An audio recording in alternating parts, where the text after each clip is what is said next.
The patch notes and the new patch are live, so in this video we will go over all of the changes Hearthstone is receiving, and we will look at how this may affect the meta. If you enjoyed the video, drop a like and subscribe to the channel, and don't forget you can check me out on Twitch as well. Now, let's check out the nerfs and buffs. You are not prepared! Before we start looking at the nerfs, I just want to remind everybody, or actually teach anybody who still doesn't know this, but if you want to see all of the nerfed cards into your collection, you can write refund into the search tab, and that is going to show all of the nerfed cards you actually own. And by the way, as long as you're not literally using those cards right now, it's always a good idea for you to disenchant those because you're getting the full dust back. And if you decide you still want to be using those cards later, you can just craft them back at a later point in time for the exact same price, so you're not going to be losing out on anything, but you could actually gain a ton of dust if those cards actually remain absolutely useless afterwards. You have 2 weeks to disenchant those cards, which means February the 8th, if my math is correct. It's usually very quick, not always correct though, so yeah, you have until then to actually disenchant those for the full dust value. We actually did receive leaks of these nerfs before they got officially announced, but it seems like they were pretty accurate, and I think they're all correct. Either way, let's go over them and see what is changing. The first change is to Gnoll, and we're basically gonna stop seeing Maestra in Standard,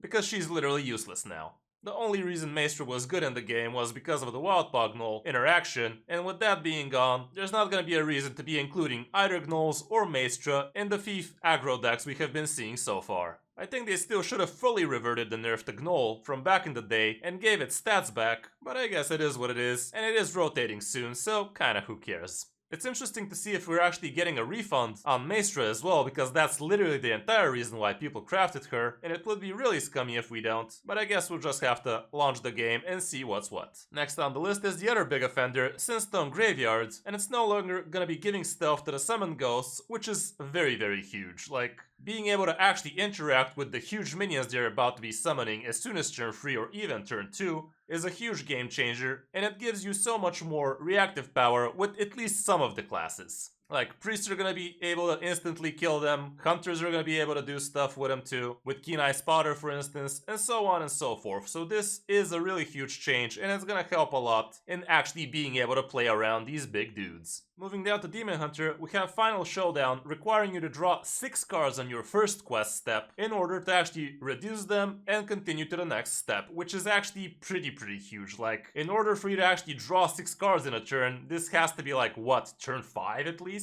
To be able to complete the first step, this sounds like a complete overkill, honestly. And even though you're gonna be discounting a lot more cards this way, the odds of you actually being able to complete these steps are slim to none decently early in the game, so it becomes invalid. So this is quite the huge nerf, and we're probably gonna stop seeing it in the weapon Demon Hunter we have been seeing so far, but honestly, good riddance. The second card getting nerfed for Demon Hunter would be the Sinful Brand, and now it's getting up to 2 mana, and that's gonna make it a lot more fair, because having to spend 4 mana, or even just 2 mana if you manage to discount them both, is still gonna be quite the requirement, and you're not gonna be able to cycle Lady Steno attacks a lot like that either, so we got that going for it. Next up is Hunter, and Shockspitter is getting bumped to 4 mana free, which is literally what I predicted, by the way. The deck is definitely way too consistent, especially from Diamond to Legend, so it surely needed to get toned down a bit. We all know Bran was supposed to get hit instead of all of these other cards, but it is what it is. I really don't get why they're protecting it. We're not even gonna get dust out of Bran if they just hit it, but I guess they have reasons that literally not a single soul in the world can understand right now, so it is what it is. I still think Shockspitter is gonna be decently usable still. You're just not gonna be able to do crazy Shockspitter turns super early. Like, we used to be able to do turn 7 big boy lethals with it. Now you're just gonna have to run a lot more harpoon guns and ramps in order to actually get decent discounts, and you can still be able to do some turn 7 big boy spitter plays, but yeah, bumping it to 4 definitely is gonna tone down the power a bit. But I still think it's gonna be a usable deck. We also have Glacial Advance getting bumped. I did think they're gonna be nerfing Frost DK back like a couple of weeks ago. It was a very powerful deck, but it did seem like the meta actually settled on it. But given the fact that all of the heavy hitters are getting nerfed, Frost DK was surely to get on top after that, so nerfing it is still a good move in my book. It was allowing pretty toxic lethal outs, like literally nothing the opponent can do about it, so this I think is gonna be healthy for the game, and it's a good nerf in my book. And we also have Astlore getting nerfed. Now the first step is gonna require 5 mana first for the 2 damage to happen, the second one is gonna require 8 mana,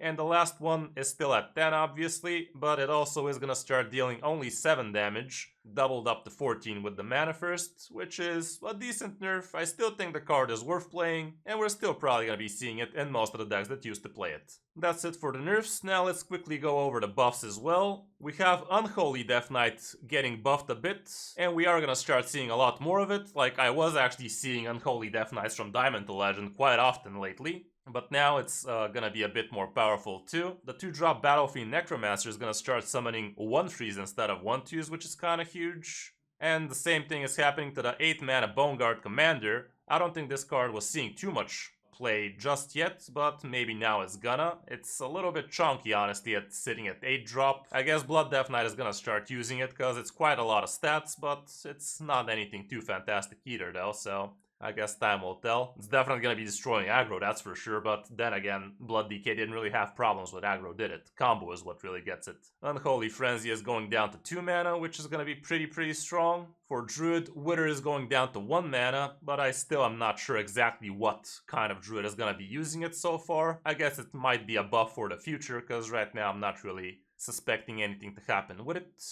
With Priest, we have Bonecaller going up to 2/5 instead of a 2/4, which is quite annoying honestly, because resurrecting a friendly undead was a problem enough. But now making this a 5 health 4-drop with a taunt, it's quite the defensive mechanism, so I'm definitely gonna start seeing a lot more of this. We also have the Haunting Nightmare, which used to be a 3 mana 3/3, now it's gonna be a 3 mana 4/3, which is a bit more scary. And it's also gonna be summoning a 4/3 as well, so that's quite the buff it's receiving. This is probably not enough to just boost Undead Priest to be viable, but it is a good start.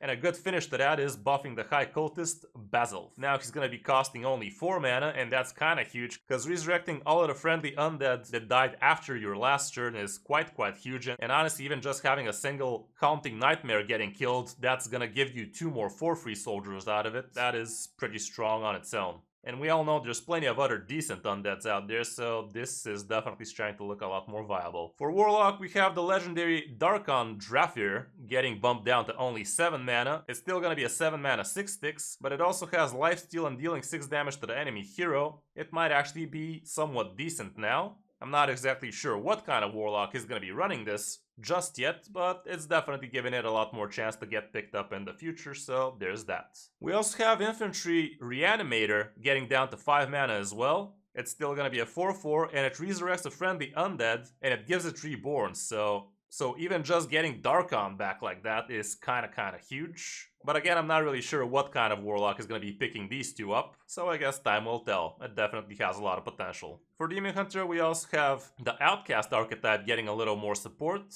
We have Vengeful Walloper going down from 7 mana down to 6. And for those of you who don't know, myself included, this thing gets discounted for each Outcast card you've played this game, so getting this down to 0 should not be super hard, even as soon as, I don't know, turn 5. And it's a 5/5 rush, so it can be pretty decent. I've actually seen an Outcast Demon Hunter against me a few days ago, and it did actually high roll the hell out of us, so I guess it does have some potential, but again, we will have to see.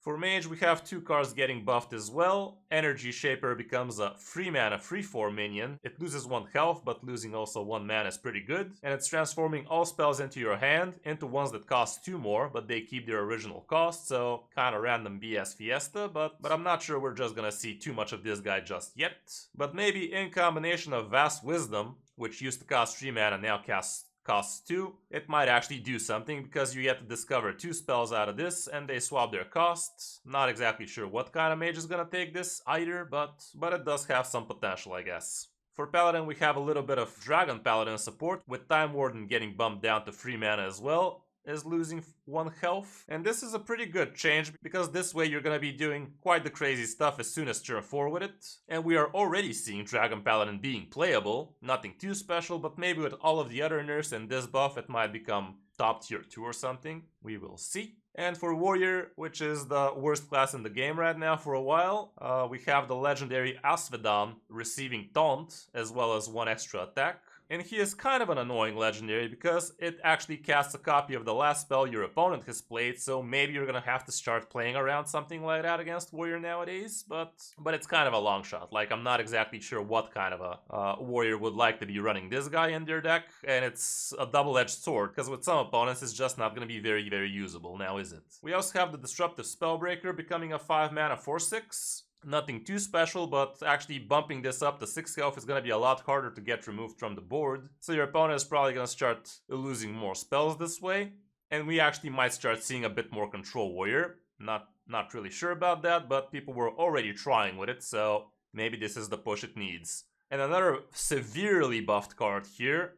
The old 4-mana Last Stand, draw a taunt minion, mana first, double its stats, now is becoming only 1 mana. Like, imagine this card costing 4 mana to begin with, and now being okay at 1 mana, that's kinda insane. But now it actually has the second effect of the cards hidden behind the mana first at 7 mana, so I guess the nerf does make some sense. Like before you had to pay 4 mana and you were getting the stats, but now this is only gonna be happening at 7, so I guess it's not that big of a change. Kinda is, but it kinda isn't. We also have Nelly getting slightly buffed again, after the severe nerf it received when Pirate Warrior was a monster of a deck. Now the new Nelly is gonna be discounting the pirates you're getting from the pirate ship down with 2 mana instead of only 1, but let's not forget these used to cost 0 or what was it, 1? Either way, now a lot more playable cheap pirates are gonna be coming out of this. And the last card that's receiving a buff is the Remornia Living Blade from last expansion, and it's getting 1 extra attack. I'm not exactly sure if this helps the card become playable, but it definitely is gonna be a bit more scary on the boards.